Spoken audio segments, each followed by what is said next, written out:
తాకట్టులో ఉన్న బంగారం అమ్మాలనుకునే వారి ఇన్ఫర్మేషన్ ఇస్తే దాని వాల్యుయేషన్ బట్టి మీకు కమిషన్ కూడా ఇస్తుంది గోల్డ్ హబ్. ఆంధ్రప్రదేశ్ రాజకీయాలపై ప్రశాంత్ కిషోర్ ఎన్నికల వ్యూహకర్త మరోసారి స్పందించారు. ఈసారి ఆంధ్రప్రదేశ్లో ప్రభుత్వం మారబోతోంది. వైఎస్ఆర్ కాంగ్రెస్ పార్టీకి ఘోర పరాజయం తప్పదు అని మరొకసారి ఉద్ఘాటించారు ప్రశాంత్ కిషోర్. ఆయన గతంలో కూడా చెప్తూ ఉన్నారు. అంటే ఎన్నికల కోడ్ కంటే ముందు చాలా సందర్భాల్లో కూడా ఇదే విషయాన్ని చెప్పారు. సో ఎన్నికలు జరిగిన తర్వాత కూడా అదే దానికి కట్టుబడి ఉన్నారు ప్రశాంత్ కిషోర్. ఈసారి వైఎస్ఆర్ కాంగ్రెస్ పార్టీకి ఘోర పరాజయం తప్పదు అంటూ చాలా స్పష్టం చేసినటువంటి పరిస్థితి కనిపిస్తుంది. ఒకవైపు ఐపాక్ భేటీలో వైఎస్ జగన్మోహన్ రెడ్డి గారు ఎంత ధీమాతో కనిపించారో, ఎంతో కాన్ఫిడెన్స్తో కనిపించారో మనకు తెలుసు. గత ఎన్నికల కంటే ఈసారి అద్భుత విజయం మనం నమోదు చేయబోతున్నాం. గత ఎన్నికలు మనకి 151 అసెంబ్లీ సీట్లు వచ్చాయి, దానికి మించి రాబోతున్నాయి. 22 ఎంపీ సీట్లు వచ్చాయి, దానికి మించి రాబోతున్నాయి అని చెప్పి చాలా కాన్ఫిడెంట్గా ఆయన చెప్పిన పరిస్థితి కనిపిస్తుంది. దీని మీద కూడా ప్రశాంత్ కిషోర్ రియాక్ట్ అయ్యారు. అంటే ఏ రాజకీయ పార్టీ నాయకుడైనా సరే ఇంతే ధీమాతో, అంటే గెలిచేవాళ్ళు ఓడిపోయేవాళ్ళు అందరూ కూడా ధీమాను కనబరచడం చాలా సహజం. నేను గత కొన్ని దశాబ్దాలుగా ఎన్నికల వ్యూహకర్తగా పనిచేస్తూ ఉన్నాను. అంటే ఫలితాల రోజు కౌంటింగ్ సమయంలో కూడా 4 రౌండ్లు పూర్తయినా సరే, వాళ్ళకి వ్యతిరేకమైన ఫలితాలు వచ్చినా సరే, ఇక ముందు రౌండ్లలో చూడండి మాకు మెజారిటీ రాబోతుందని నాయకులు చెప్తూ ఉంటారు. సో వాళ్ళు ఎంతకీ ఒప్పుకోని పరిస్థితి కనిపిస్తుంది. వాస్తవాలను, ఫలితాలు చివరి నిమిషం వరకు వాళ్ళు ఒప్పుకోరు. సో అదే ప్రతి రాజకీయ పార్టీ కూడా, ప్రతి రాజకీయ నాయకుడు కూడా అంతే కాన్ఫిడెంట్గా ఉండటం సహజం. కానీ జరిగే వాస్తవం మాత్రం ఇది. ఆంధ్రప్రదేశ్ ఎన్నికల్లో ఈసారి జగన్మోహన్ రెడ్డికి, తర్వాత వైఎస్ఆర్ కాంగ్రెస్ పార్టీకి ఎప్పుడూ చూడనటువంటి పరాజయం నమోదు కాబోతుందని చెప్పి ఆయన మరొకసారి స్పష్టం చేసిన పరిస్థితి కనిపిస్తుంది. దాంతోపాటు ఆంధ్రప్రదేశ్లో సీనియర్ నాయకులుగా ఉన్నారు కాంగ్రెస్ పార్టీకి సంబంధించిన నాయకులు. మాజీ ఎంపీ చింతామోహన్ కూడా దీని మీదే మాట్లాడారు. ముఖ్యంగా వైఎస్ఆర్ కాంగ్రెస్ పార్టీ ఈసారి ఎట్టి పరిస్థితుల్లో ఓడిపోబోతుంది, ఇక్కడ కూటమి గెలుస్తుందని ఆయన కూడా చెప్పిన పరిస్థితి కనిపిస్తోంది. సో దీని మీద కొంత మనం అనాలిసిస్ చేసే ప్రయత్నం చేద్దాం. న్యూస్ రూమ్ నుంచి కటా కార్తీక్ పొలిటికల్ ఎడిటర్ లైవ్లో జాయిన్ అయ్యారు. కటా కార్తీక్, ఇటు ప్రశాంత్ కిషోర్ ఎప్పటి నుంచో చెప్తూ ఉన్నారు. సో మనకు తెలిసిన విషయమే. ఇప్పుడు ఎన్నికలు అయిపోయిన తర్వాత కూడా, పోలింగ్ పర్సంటేజ్ బయటకు వచ్చిన తర్వాత కూడా ఎన్నికల్లో జరిగిన ఎలాంటి వాతావరణం కనిపిస్తుందో, ఆ తర్వాత నాయకుల ధీమాను కూడా ఆయన స్పష్టంగా చెప్పారు. ఈసారి ప్రభుత్వం మారబోతుంది, వైసీపీకి ఘోర పరాభవం తప్పదు అని చెప్పి మాట్లాడిన పరిస్థితుంది. ఏ విధంగా అర్థం చేసుకోవాలి? ప్రశాంత్ కిషోర్ చెప్పడం ఇది మొదటిసారి కాదు, అనేక మార్లు చెప్పారు. ఎన్నికల ముందు నాకు తెలిసి గత 2 ఇంటర్వ్యూలో చెప్పారు. ఎన్నికల తర్వాత కూడా అదే మాట కట్టుబడి ఉన్నారు. అంటే యాక్చువల్గా ఏంటంటే మిగతా వాళ్ళు చెప్పటం వేరు, ప్రశాంత్ కిషోర్ చెప్పటం వేరు. ఏపీ ఎన్నికల మీద పూర్తి అవగాహన ప్రశాంత్ కిషోర్కి ఉంది. 2019లో 151 సీట్లు వైసీపీకి వచ్చాయన్నా, 22 పార్లమెంటు స్థానాలు వైసీపీకి వచ్చాయన్నా, దానిలో ప్రశాంత్ కిషోర్ భాగం అనేది చాలా కీలకం. ప్రశాంత్ కిషోర్ ఆ పార్టీ స్ట్రాటజిస్ట్గా పనిచేశారు. వైసీపీ గురించి, జగన్మోహన్ రెడ్డి గురించి, వైసీపీ విధానాలు, పాలసీల గురించి, 5 సంవత్సరాల కాలంలో వైసీపీ చేసిన పరిపాలన గురించి, ఏపీ ప్రజల మైండ్ సెట్ గురించి ప్రశాంత్ కిషోర్కి పూర్తి క్లారిటీ ఉంది. రెండోది ఏంటంటే దేశంలో పేరు మోంచినటువంటి క్లారిటీ ఉన్నటువంటి స్ట్రాటజిస్ట్ ప్రశాంత్ కిషోర్. ఈరోజు మోడీ అధికారంలోకి 2014లో మొదటిసారి అధికారంలోకి వచ్చినప్పుడు ప్రశాంత్ కిషోర్ వ్యూహాలే పనిచేశాయని మోడీ గారు చెప్పిన మాట. సో ప్రశాంత్ కిషోర్కి ఆ మేరకు క్రెడిబిలిటీ ఉంది. సరే, 1కి 10 సార్లు చెప్తున్నారంటే తన క్రెడిబిలిటీ పోయే విధంగా అయితే చెప్పుకోడుగా, తన క్లారిటీ ఉంటేనేగా చెప్పేది. ఏదో అనుకోకుండా ఒక ఇంటర్వ్యూ చెప్పానంటే ఓకే అనుకుందాం, కానీ 1కి 10 సార్లు ప్రశాంత్ కిషోర్ చెప్తున్నా అంటే అది ఏపీ ఎన్నికల మీద స్పష్టమైన క్లారిటీతో ప్రశాంత్ కిషోర్ చెప్తున్నాడు. ఇప్పుడు మీరు ఇంకో మాట కూడా చెప్పారు, చింతామోహన్ చెప్పాడు కాంగ్రెస్ నాయకుడు అని చెప్పేసి, మాజీ ఎంపీ. సో ప్రశాంత్ కిషోర్ చెప్పినా, చింతామోహన్ చెప్పినా, కట్టా కార్తీక్ చెప్పినా, చెప్పే అంకెల్లో ఏమైనా తేడా ఉండొచ్చేమో కానీ చెప్పే సారాంశంలో తేడా లేదు.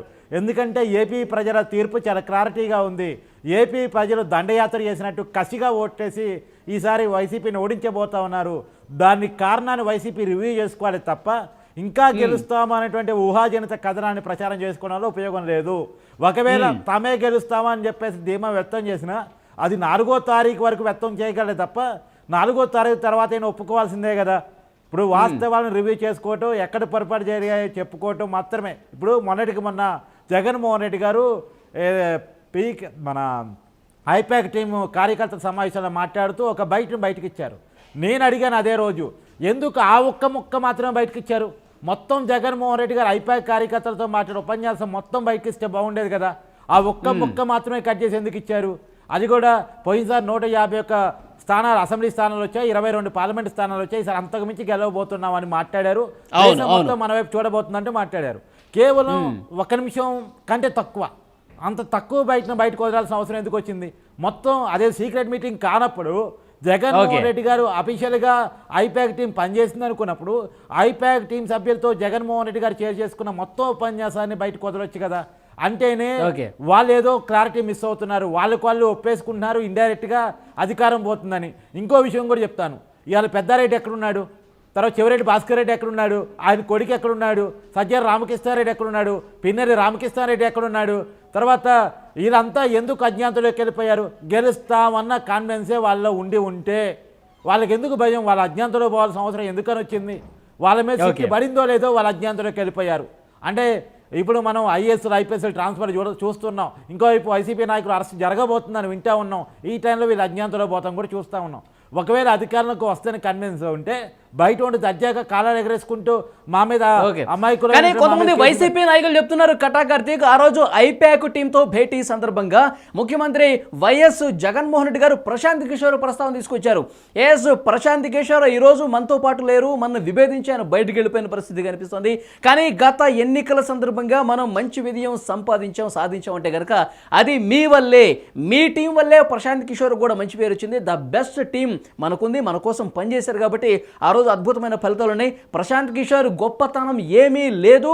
సో ఇప్పుడు కూడా ఇదే టీం మనకు పనిచేసింది, మనం గెలిపిన చాలా ధీమాతో ఉన్నాం. గతం కంటే అద్భుత విజయం, ఈసారి గతం కంటే ఎక్కువ స్థానాలు మనకి రాబోతున్నాయని చెప్పి ప్రశాంత్ కిషోర్కు కౌంటర్ ఇస్తూ మాట్లాడిన పరిస్థితి కనిపిస్తుంది. ఇప్పుడు వైసీపీ నాయకులు చెప్తున్నారు ప్రశాంత్ కిషోర్ దీన్ని మనసులో పెట్టుకున్నాడు, ప్రశాంత్ కిషోర్ ప్రస్తావన తీసుకొచ్చి ఆయనకి కౌంటర్ ఇచ్చాడు కాబట్టి ఇప్పుడు జగన్మోహన్ రెడ్డికి మళ్ళీ కౌంటర్ ఇచ్చే ప్రయత్నం చేశారే తప్పించి వాస్తవ ఫలితాలు అందుకు సమంగా ఏమాత్రం ఉండబోవు. వాస్తవ ఫలితాలు అనేవి వైఎస్ఆర్ కాంగ్రెస్ పార్టీ వైపే ఉన్నాయి. ఎవరు ఊహించని ఫలితాలు మనం రాబోతున్నాయి. ఎవరు ఊహించని విధంగా దేశం మొత్తం ఆంధ్రప్రదేశ్ వైపు చూసే విధంగా ఈ ఫలితాలు ఉండబోతున్నాయని చెప్పి వైసీపీ నాయకులు వాళ్ళు చెప్పుకుంటున్న పరిస్థితి కనిపిస్తోంది. ఏమంటారు కటా కార్తీక్? వాస్తవానికి హైదరాబాద్లో జరిగినటువంటి ఒక బిజినెస్ మీటింగ్కి వచ్చినటువంటి ప్రశాంత్ కిషోర్ జగన్ గారి మాటల కంటే ముందే ఎన్నికల పోలింగ్ కంటే ముందే చెప్పే ప్రయత్నం చేశారు వైసీపీ ఘోరంగా ఓడిపోతుందని. అంతకు ముందే ఢిల్లీలో జరిగినటువంటి ఒక నేషనల్ ఛానల్ ఇంటర్వ్యూకి ఇస్తూ చెప్పాడు వైసీపీ ఓడిపోతుందని. జగన్మోహన్ రెడ్డి గారు మొన్న మధ్య మాట్లాడారు పోలింగ్ అయిపోయిన తర్వాత. అసలు ఇవాళ మళ్ళీ దాన్ని ఉటంకించే ప్రయత్నం చేసి ఉండొచ్చు. ఒకటి అతను ముందే చెప్పాడు.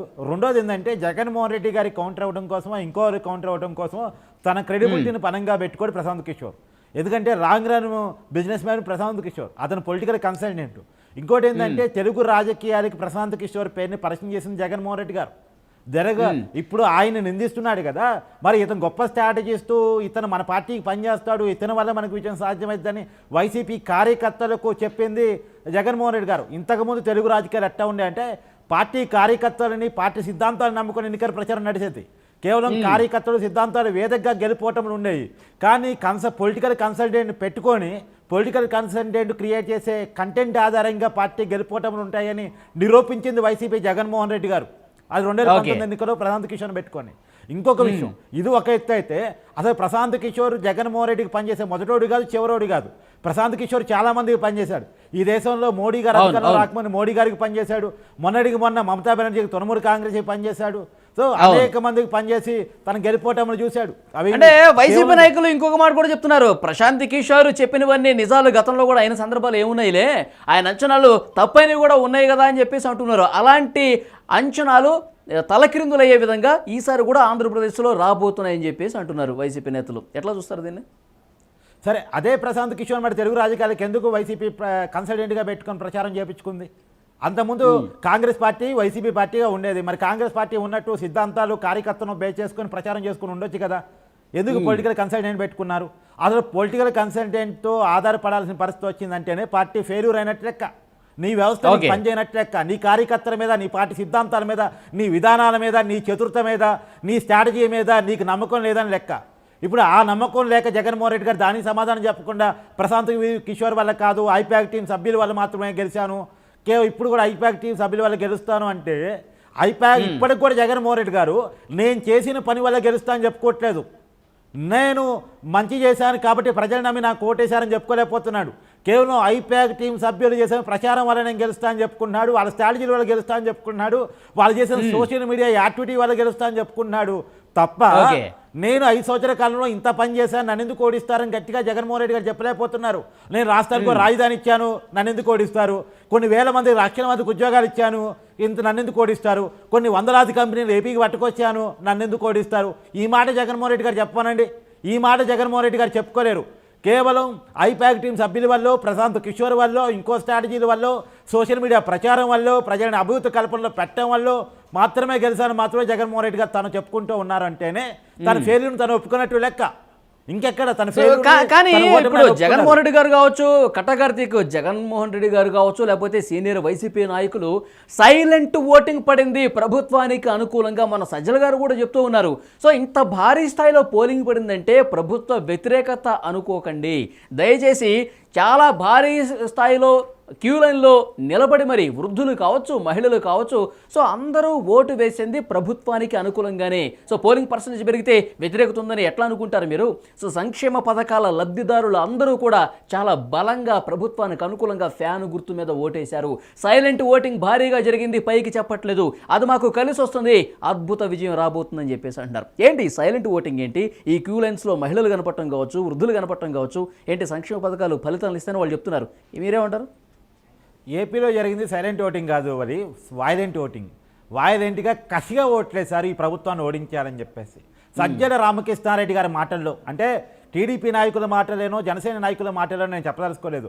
వైసీపీ ప్రధాన కార్యదర్శిగా నెంబర్ 2గా ఆ పార్టీకి అన్నీ తానే వ్యవహరిస్తున్నటువంటి సజ్జల రామకృష్ణారెడ్డి గారి మాటల్లో చెప్పాలంటే 2019 ఎన్నికల్లో 79% పోలింగ్ నమోదైనప్పుడు ఇంత పెద్ద ఎత్తున ఓటింగ్ నమోదైంది అంటే అది ప్రభుత్వ వ్యతిరేకతకు చిహ్నం అన్నాడు. ఈరోజు కూడా 80% పైగా పోలింగ్ నమోదైంది కాబట్టి సేమ్ సజ్జల రామకృష్ణారెడ్డి వ్యాఖ్యని 2019లో చేసిన వ్యాఖ్యని 2024 ఎలక్షన్స్లో కాపీ పేస్ట్ చేస్తే ఇది కూడా ప్రభుత్వ వ్యతిరేక చిహ్నంగా చెప్పుకోవాలి. అంటేనే కసిగా దండయాత్ర చేసినట్టు. ఇంకోటి ఏంటంటే సంక్షేమ కార్యక్రమాలు మనం గెలిపిస్తాయని వైసీపీ చెప్తుంది. సంక్షేమ కార్యక్రమాలే ప్రభుత్వాన్ని గెలిపించేటట్టయితే ఛత్తీస్గఢ్లో కాంగ్రెస్ ప్రభుత్వం ఓడిపోదు, ఇక్కడ తెలంగాణలో కేసీఆర్ ప్రభుత్వం ఓడిపోదు. సో సంక్షేమ పథకాలు మాత్రమే కల్పించావు, ప్రజల డెవలప్మెంట్ని ఫ్యూచర్ని కూడా చూసుకుంటారు, ప్రజల అభివృద్ధిని రాష్ట్రాన్ని కూడా చూసుకుంటారు. వాళ్ళ పుట్టిన భూమి మీద, వాళ్ళ అన్న రాష్ట్రం మీద, వాళ్ళ కన్న తల్లి మీద, వాళ్ళకి వాళ్ళ భాష మీద, వాళ్ళ యాస మీద వాళ్ళకి ప్రేమ ఉంటుంది. సో రాష్ట్రాన్ని కాపాడుకోవటం అనేటువంటిది ప్రజల ప్రథమ కర్తవ్యంగా భావిస్తారు. ఇప్పుడు రాష్ట్రాన్ని కాపాడుకోవడం కోసం ఓట్లేశారని నేనైతే అనుకుంటున్నాను. అందుకనే ఏ పండగకి పోనంతగా పండగల టైంలో సహజంగా సంక్రాంతి ఆంధ్రప్రదేశ్లో పెద్ద పండుగ, సంక్రాంతికి దాదాపు హైదరాబాద్ ఖాళీ చేసి ఆంధ్ర వెళ్ళిపోతూ ఉంటారు.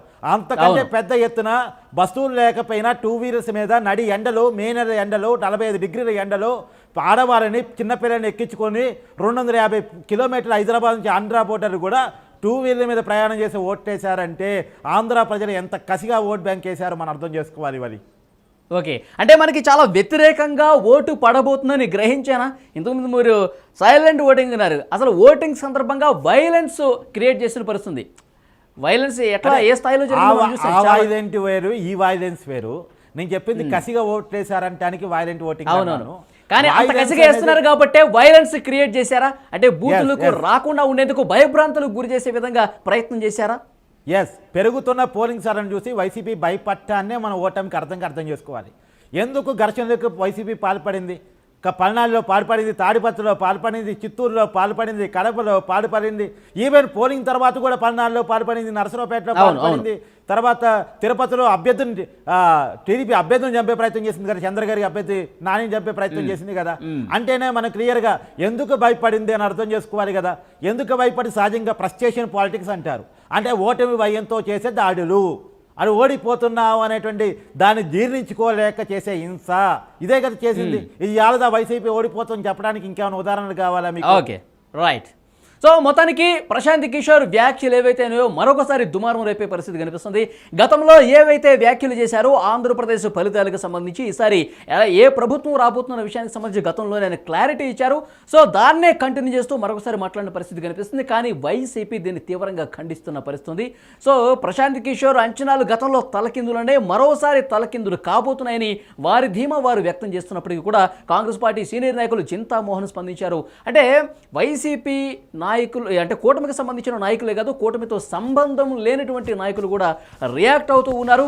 ఆంధ్రప్రదేశ్లో ఈసారి బలంగా కూటమి వైపు ప్రజలు నిలబడ్డారని చెప్పి కొన్ని సంకేతాలు వెలువడుతున్న పరిస్థితి కనిపిస్తుంది. మరి ప్రశాంత్ కిషోర్ వ్యాఖ్యలు ఏ విధంగా భవిష్యత్తులో ఉండబోతున్నాయి, 4వ తారీఖు ఎలాంటి ఫలితాలు ప్రతిబింబిస్తాయి, వైసీపీకి అనుకూలంగా ఉంటాయా, ఇట్లా కూటమి వైపు ఉంటాయన్నది కూడా కాలమే సమాధానం చెప్తుంది.